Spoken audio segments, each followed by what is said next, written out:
Recording in progress.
굿모닝, 좋은 아침입니다. 시간이 참 빠르죠? 오늘이 벌써 5월의 마지막 날이 되었습니다.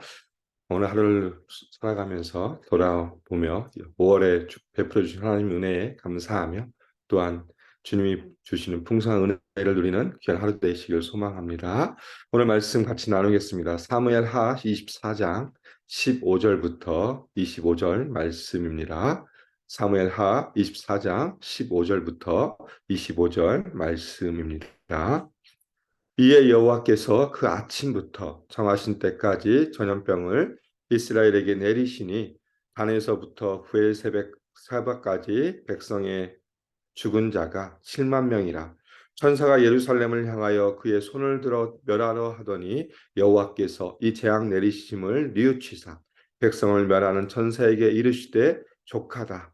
이제는 내 손을 거두라 하시니 여호와의 사자가 여부스 사람 아리우나의 타작마당 곁에 있는지라. 다윗이 백성을 치는 천사를 보고 곧 여호와께 아뢰어 이르되 나는 범죄하였고 악을 행하였거니와 이 양무리는 무엇을 행하였나이까? 청하건대 주의 손으로 나와 내 아버지의 집을 치소서 하니라. 이날에 가시 다윗에게 이르러 그에게 아뢰되 올라가서 여부스 사람 아리우나의 타작마당에서 여호와를 위하여 제단을 쌓으소서 하매 다윗이 여호와께서 명령하신 바 갓세 말대로 올라가니라.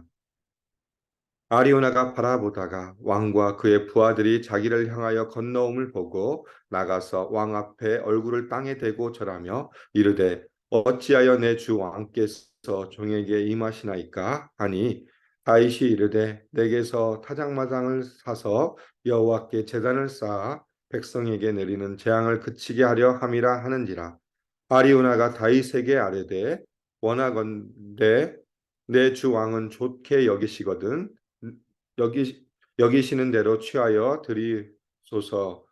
번제에 대하여는 소가 있고 뗄 나무에 대하여는 마당질하는 도구와 소의 멍에가 있나이다. 왕이여 아리우나가 이것을 다 왕께 드리나이다 하고 또 왕께 아뢰되 왕이 하나님 여호와께서 왕을 기쁘게 받으시기를 원하나이다. 왕이 아리우나에게 이르되 그렇지 아니하다. 내가 값을 주고 내게서 살이라. 값 없이는 내 하나님 여호와께 번제를 드리지 아니하리라 하고 다윗이 온 은 50세겔로 타작마당과 소를 사고 그곳에서 여호와를 위하여 제단을 쌓고 번제와 화목제를 드렸더니 이에 여호와께서 그 땅을 위한 기도를 들으심에 이스라엘에게 내리는 재앙이 그쳤더라. 아멘. 오늘 말씀은 어제부터 시작되는 인구조사에 관련된 부분을 다루고 있습니다. 1절에 보니까 이스라엘을 향하여 진노하사 그들을 치시려고 다윗을 격동하셔서 인구조사를 하게 하고 그 인구조사를 통해서 주시는 그 범죄함으로 인해서 주시는 세 가지 형벌이 있었죠. 다윗에게 세 가지 중에 하나를 선택할 것을 이야기하셨습니다. 7년 기근과 3개월의 도망자의 생활할 것인지 아니면 3일 전염병을 선택할 것인지 이 세 가지의 선택의 기로에 있어서 다윗은 14절에 이렇게 이야기합니다. 여호와께서는 긍휼이 크시니 우리가 여호와의 손에 빠지고 내가 사람의 손에 빠지지 아니하기를 원하노라. 다윗이 하나님 앞에 이 모든 것을 하나님께 맡기면서 나아가는 모습을 보여주고 있고 15절 오늘 본문의 시작이 이에 하나님이 3일 동안 전염병을 내리시는 모습을 보여주고 있죠. 다윗이 하나님 앞에 선택의 기로에서 하나님 앞에 맡기는 모습을 보여주고 있고 또 그 앞에서 무엇을 의미합니까? 여호와께서는 긍휼이 크시니 하나님의 긍휼을 기대하면서 다윗은 하나님 앞에 나아가 하나님의 징벌을 받으려고 합니다. 그래서 하나님이 3일 동안 그 예정한 날부터 시작해서 그 아침부터 정하신 때까지 전염병을 이스라엘에게 내리시니 단에서부터 부엘세바까지 백성의 죽은 자가 7만 명이더라. 단에서부터 부엘세바가 의미하는 건 뭡니까? 이스라엘 전 지역을 말합니다. 하나님의 징계가 하나님의 심판이 이스라엘 전 지역에 내리심으로 말미암아 몇 명이 죽었습니까? 7만 명이란 이스라엘 백성이 죽어가는 모습을 보여주고 있죠. 그러면서 16절에 보니까 하나님이 어떻게 합니까? 천사가 예루살렘을 향하여 손을 들고 멸하려 하고 있으니까 하나님께서 재앙 내리심을 뉘우치사 그만 손을 거두라고 하시는 모습이 보여지고 있죠. 여기서 뉘우치다라는 것은 하나님의 긍휼하심을 보여주고 있죠. 진노 중에도 여전히 긍휼을 잃지 않으시는 하나님의 모습을 보여주고 있습니다. 이 뉘우치다의 의미는 뭐냐면 창세기 6장에 보면 한탄하다라는 의미가 똑같습니다. 하나님이 마음을 아파하시고 안타까워하심으로 말미암아 그의 뜻을 돌이키는 것을 이야기하는 것이죠. 그러면서 하나님이 이 이스라엘 백성을 향하여 3일의 전염병을 하나님이 돌리시는 모습, 다시 그들의 죽음을 보고 또 재앙 내리심을 통해서 그들이 고통 가운데 있는 것을 보시고 마음이 아파하심으로 말미암아 또 안타까움으로 말미암아 그의 뜻을 돌이키는 모습을 보여주고 있죠. 그래서 천사에게 뭐라고 합니까? 내 손을 거두라라고 명령하시면서 16절이 마무리 되어져 가고 있습니다. 그때에 여호와의 사자가 어디에 있습니까? 여부수 사람 아리우나의 타작마당 곁에 있었다라고 성경은 말씀해 주고 있죠. 그때 어떤 일이 벌어지냐면 17절에 보니까 다윗이 이 천사의 모습을 목격합니다. 17절 첫 부분에 보니까 다윗이 백성을 치는 천사를 보고 그 곧 여호와께 아뢰어 이르되 이 천사 하나님의 명령을 따라서 재앙을 내리는 천사의 모습을 보자 다윗은 어떻게 합니까? 그 목격하자마자 하나님 앞에 자신의 죄악을 다시 한번 고백합니다. 뭐라고 고백합니까? 나는 범죄하였고 악을 행하였거니와 이 양무리는 무엇을 행하였나이까? 청하건대 주의 손으로 나와 내 아버지의 집을 치소서라고 다윗은 고백합니다. 자신의 죄악을 하나님, 이 모든 잘못이 내게 있습니다. 하나님, 그렇기 때문에 나와 내 가족에게만 이 재앙을 내리시고 차라리 이 백성에게는 행하지 말라고 다윗이 간절하게 하나님 앞에 고백하며 자신의 죄악을 고백하고 회개하는 모습을 보여주고 있죠. 다시 이제 신실한 왕의 모습으로 돌아오는 모습을 보여주고 있죠. 이 앞부분에 있어서 인구조사를 시켰을 때 왕은 어떻게 보면 교만하였고 자신이 이 모든 것을 가진 잘하는 그런 생각을 가지고 내가 정말 하나님이 주신 은혜를 생각하는 것이 아니라 나에게 정말 군사가 얼마나 있는지 나에게 얼마나 강력한 힘이 있는지 그것을 원했던 다윗의 모습이 다시 백성을 보살피는 모습으로 변화되는 모습을 보여주고 있습니다. 그러면서 자신의 죄악을 다시 한번 고백하고 하나님 나에게 이 재앙을 내려주시고 나의 가족을 치소서라고 하면서 다시 한번 하나님 앞에 엎드리는 모습을 보여주고 있습니다. 그러니까 18절부터 시작해서 어떤 일이 벌어집니까? 선지자 갓을 통하여서 하나님이 명령하시죠. 이날에 갓이 다윗에게 이르러 그에게 아뢰되 올라가서 여부수 사람 아리우나의 타작마당에서 여호와를 위하여 제단을 쌓아라라고 이야기하고 있습니다. 갓을 통해서 주시는 명령이 뭐냐? 아리우나의 타작마당에 올라가서 그곳에 하나님 앞에 제단을 쌓아라라고 이야기하고 있죠. 여부스 사람 아리우나의 타작마당은 예루살렘의 북쪽 모리아산에 위치한 곳이었습니다. 높은 지형에 있죠. 타작마당은 바람을 이용해서 그 모든 것을 하기 때문에 타작을 하기 때문에 보통 지형보다 높은 지형에 있었습니다. 그리고 그곳에 어떤 일이 벌어집니까? 역대하 3장 1절에 보니까 이 아리우나의 타작마당에 솔로몬 성전이 세워지는 곳입니다. 하나님이 앞에 제단을 쌓았던 곳이 뿐만 아니라 나중에는 솔로몬이 자신이 하나님 앞에 서원했던 성전을 세우는 곳이 바로 이곳입니다. 이곳을 향하여 다윗은 나아갑니다. 19절에 보니까 다윗이 여호와의 명령하신 바 갓의 말대로 올라가니라 순종하는 모습을 보여주고 있죠. 하나님의 명령을 따라서 다윗은 올라가고 있고 그 다음 20절부터 시작해서 아리우나와 다윗의 대화의 내용이 이어지고 있습니다. 다윗과 아리우나가 만납니다. 그러면서 아리우나가 왕 앞에 엎드려 말하죠. 뭐라고 합니까? 왕이여 어찌하여 나에게 오십니까? 라고 했을 때 다윗이 이렇게 얘기합니다. 21절 중반부에 보니까 내게서 타작마당을 사서 여호와께 제단을 쌓아 백성에게 내리는 재앙을 그치게 하려 합니다. 라고 내가 여기에 온 이유는 내가 너에게서 이 타작마당을 사서 하나님 앞에 제단을 쌓고 그 제단을 쌓음으로 말미암아서 이 백성에게 내리는 모든 재앙을 그치게 하려고 한다라고 이야기합니다. 그러니까 아리우나가 어떻게 합니까? 자신이 가지고 있는 모든 소유, 이 타작마당뿐만 아니라 소와 땔감까지 내가 다 무상으로 드리겠습니다라고 다윗에게 이야기합니다. 그러니까 아리우나가 왕 이야기를 들었던 왕이 어떻게 이야기합니까? 다시 24절에 보니까 왕이 아리우나에게 이르되 그렇지 아니하다. 내가 값을 주고 내게서 살이라. 값 없이는 내 하나님 여호와께 번제를 드리지 아니하리라라고 이야기하고 있습니다. 그러면서 다윗이 은 50세겔을 아리우나에게 주고 그 타작마당과 소를 사서 하나님 앞에 제단을 쌓고 번제와 화목제를 드림으로 말미암아 여호와의 내리시는 재앙이 그치는 것으로 오늘 말씀 마무리되어져 가고 있습니다. 오늘 본문을 살펴보면서 전 두 가지를 좀 나누었으면 좋겠습니다. 첫 번째는 하나님의 궁일하심을 생각해 봤으면 좋겠습니다. 여전히 하나님은 이스라엘 백성들에게 진노하시고 심판하신 모습 가운데 있지만, 그러나 그 가운데서도 여전히 하나님은 궁일하심을 잃지 않고 계신다라는 것을 분명하게 보여주고 있죠. 그리고 또 하나는 뭐냐면, 그 궁일하심을 통해서 이스라엘을 다스린 자가 누구인가를 다시 한번 보여주고 있습니다. 하나님은 이스라엘을 다스리는 자다라는 것을 다시 한번 보여주고 있죠. 다윗이 이 선택의 기로에서 본인은 선택할 수 없어서 하나님 앞에 나아가 하나님의 궁의를 구하고 그 궁의하심을 따라서 3일의 전염병이 가진 가운데 있었지만, 그러나 그 가운데서도 하나님은 여전히 하나님의 백성을 향하여서 궁휼하심, 자비를 가지고 있고 은혜를 베푸시는 하나님이심을 기억하셨으면 좋겠습니다.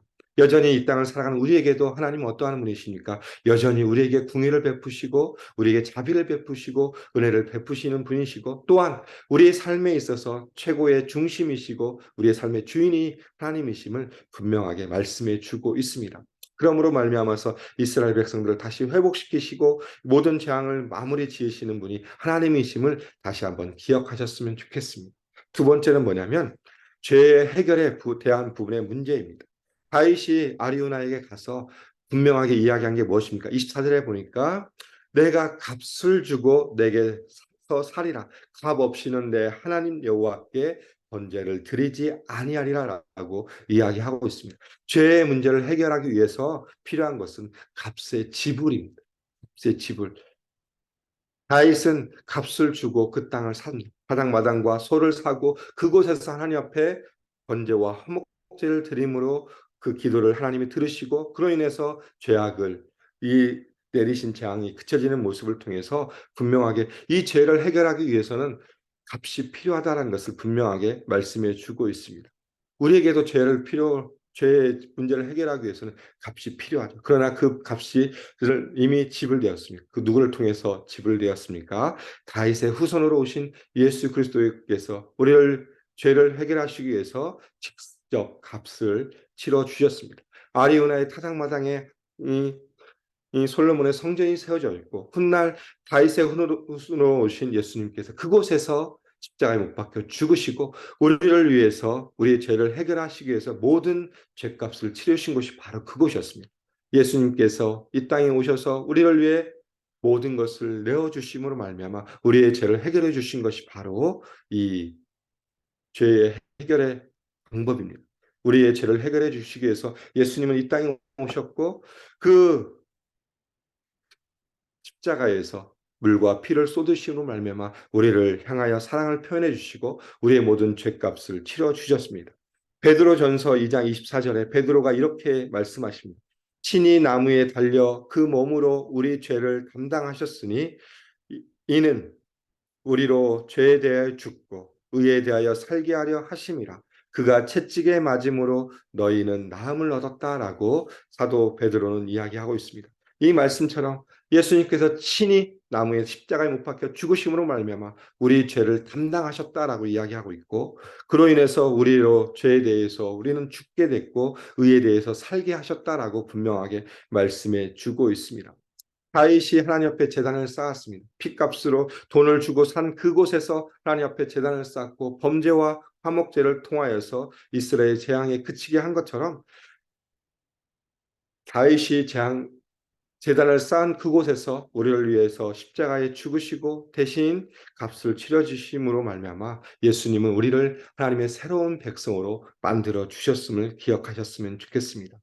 오늘 우리에게 주신 이 말씀을 통해서 우리는 우리의 삶이 어디에 있습니까? 누구의 손에 달려 있습니까? 하나님 손에 달려 있습니다. 하나님은 여전히 궁예를 베푸시고 자비를 베푸시는 하나님이시고, 또한 그 삶의 모든 중심에 하나님이 계심으로 말미암아 우리 하나님의 통치를 받으며 살아가는 삶임을 다시 한번 기억하시면서, 또한 예수님의 십자가의 핏값으로 우리를 사셨다. 그 예수님이 우리와 함께 하심을 기억하시면서 오늘 예수님의 십자가를 다시 한번 깊이 묵상했으면 좋겠습니다.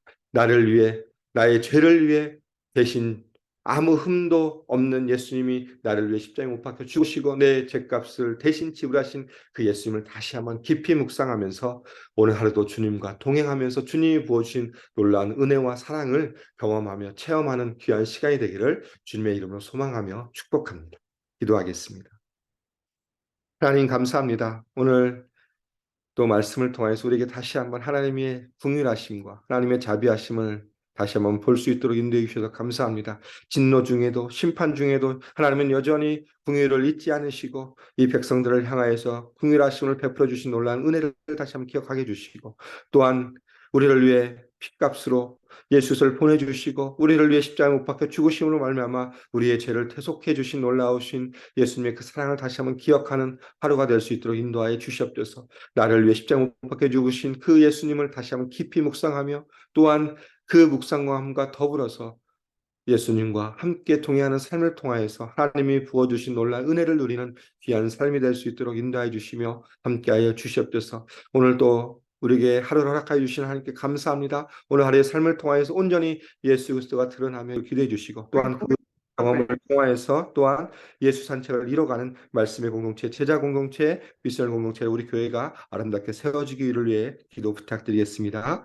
세 번째 기도해 주실 것은 다음 주에 있을 드림키즈 VBS를 위해 기도 부탁드리겠습니다. 이 VBS를 통하여서 하나님 말씀을 아이들이 온전히 또 깨닫고 또 하나님의 말씀 가운데 나아가는 귀한 시간 되게 해달라고 또 어렸을 때부터 또 예수님을 인격적으로 만나는 귀한 VBS가 되게 해달라고 기도 부탁드리고 이 일을 위해 애쓰고 수고하신 모든 우리 교육자들과 교사들과 자원봉사자들에게 성령의 은혜를 허락해달라고 기도 부탁드리겠습니다. 마지막으로 인도와 태국에서 선교하신 이성윤 선교사님의 모든 사역과 또 목장에서 후원하고 기도하는 선교사님들의 모든 사역을 위해 기도해 주시고 투병 중인 성도님들의 치유와 회복을 위해 기도해 주시고 특별히 오늘 살롬 목장에 황혜림 자매님께서 9시에 수술이 예정되어 있습니다. 하나님께서 그 수술의 모든 과정 가운데 함께 해달라고 합심으로 함께 같이 기도하고 일상의 삶으로 나아가겠습니다. 함께 기도하시겠습니다.